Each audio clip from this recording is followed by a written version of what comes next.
ఏదైతే తాజాగా జరుగుతున్నటువంటి కుట్రలకు సంబంధించి ఓసీసీఆర్పీ అంశానికి సంబంధించి చాడా శాస్త్రి గారికి సంబంధించిన ఒక కథనం చూద్దాం. 2023లో అదాని గ్రూప్ పైన హిడెన్బర్గ్ రిపోర్ట్ ప్రచారం వెనక ఓసీసీఆర్పీ అంటే organised crime and corruption reporting project అనే ఎన్జిఓ ఉంది అని ఫ్రెంచ్ వార్తాపత్రిక మీడియా పార్ట్ అనేది బయటపెట్టింది.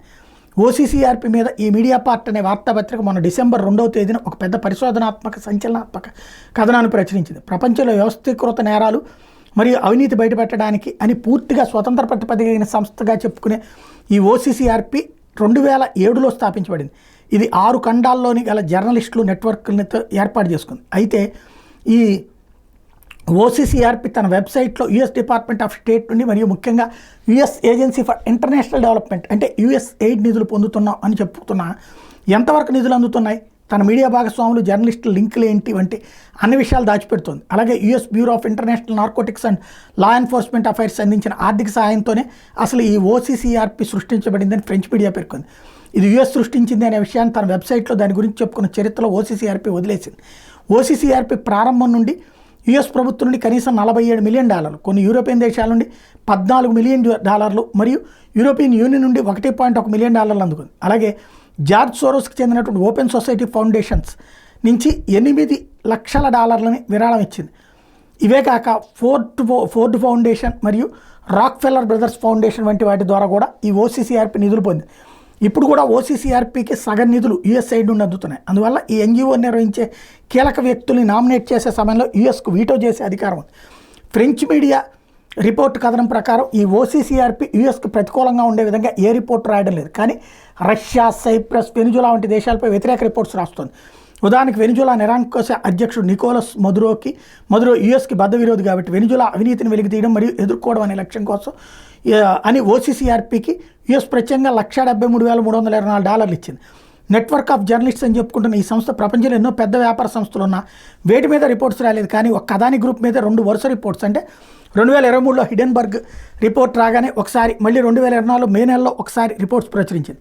అయితే ఓసీసీఆర్పీ రూపొందించినటువంటి రిపోర్ట్స్ ప్రచురించడానికి యుఎస్ ప్రభుత్వ ఆర్థిక సహాయం అందుతోందని ఓసీసీఆర్పీ ఎప్పుడు ఆ రిపోర్ట్స్ ప్రచురిస్తున్న సమయంలో ప్రస్తావించలేదని ఫ్రెంచ్ వార్తాపత్రిక పేర్కొంది. ఈ ఓసీసీఆర్పీ రిపోర్ట్స్ని ఆధారం చేసుకునే రాహుల్ గాంధీ గత 2 సంవత్సరాలుగా అదాని గ్రూప్ మీద దాడి ఉధృతం చేశాడు, పలుసార్లు పార్లమెంట్ స్తంభింపజేశాడు. ఇంకా విచిత్రం ఏంటంటే ప్రముఖ న్యాయవాది ప్రశాంత్ భూషణ్ హిడెన్బర్గ్ సంస్థ అదాని మీద చేసిన ఆరోపణలపై విచారణ జరిపి అదాని మీద మరియు సెబీ మీద చర్యలు తీసుకోవాలని ఈ ఓసీసీఆర్పీ రిపోర్ట్ ఆధారంగానే సుప్రీంకోర్టులో కేసేశాడు.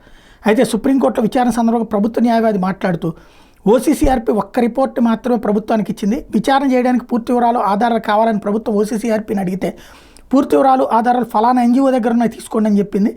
అయితే ఆ ఎన్జిఓ వేరే ఎవరితో కాదు, అది ప్రశాంత్ భూషణ్కి చెందింది అని సుప్రీంకోర్టుకు ప్రభుత్వ న్యాయవాది తెలిపారు. అంటే ప్రశాంత్ భూషణ్ ఎన్జిఓ ఇక్కడ ఏదైతే ఎన్జిఓ దగ్గర ప్రశాంత్ భూషణ్కి చెందిందని చెప్పినటువంటి నేపథ్యంలో ప్రశాంత్ భూషణ్ ఎన్జిఓ ముందుగా అదాని మీద రిపోర్ట్ తయారు చేసి దానికి అంతర్జాతీయ ప్రాముఖ్యత కల్పించడం కోసం ఓసీసీఆర్పీ ద్వారా ప్రచురించిందని అనుమానాలు వెలువడ్డాయి. ఈ విచారణ సమయంలో సుప్రీంకోర్టు ప్రశాంత్ భూషణ్ చాలా గట్టిగా మందలించింది. సరైన ఆధారం లేకుండా ఏదో పత్రికల వ్యాసం వస్తే దాని ఆధారంగా మేము నిర్ణయం తీసుకోలేము, అదేం మా గొప్ప గోస్పెల్ ట్రూత్ కాదు, అయినా సెబీ విచారణకు మాచే నియమించబడిన నిపుణుల కమిటీ విచారణ కూడా ఆదేశించాం. ఇప్పుడు నిపుణుల కమిటీ మీద అనుమానం అని అంటే ఎలా, ఆ సభ్యులను మేమే ఎంపిక చేశాం అని సుప్రీంకోర్టు అంది.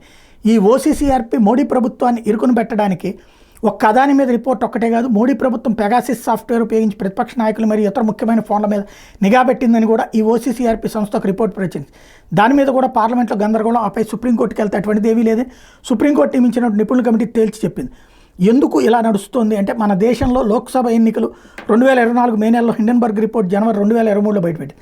అయితే ఈ రిపోర్ట్ హిడెన్బర్గ్ తనంత తానుగా తయారు చేయలేదు, చైనాకు చెందిన వ్యక్తులను ఒక సంస్థ కోరిక మీద హిడెన్బర్గ్ ఈ రిపోర్ట్ తయారు చేసి ముందుగానే వారికి రిపోర్ట్ ఇచ్చి ఆ తర్వాత బయటపెట్టింది.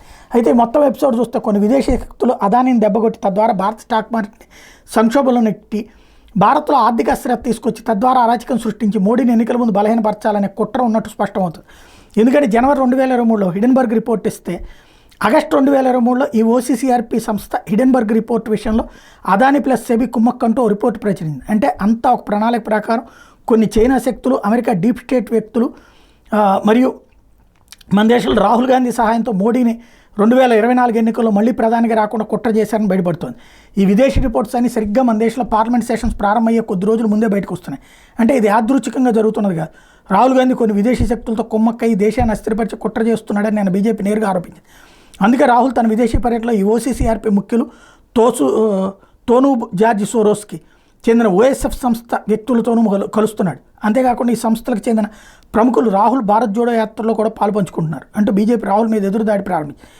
ఈ పోస్ట్ ఇప్పటికే బాగా పెద్దయింది. అందుకే ఈ ఓసీసీఆర్పీకి రాహుల్ గల సంబంధాలు మళ్ళీ వేరే పోస్టులు ఇస్తానని చెప్తున్నారు ఆయన.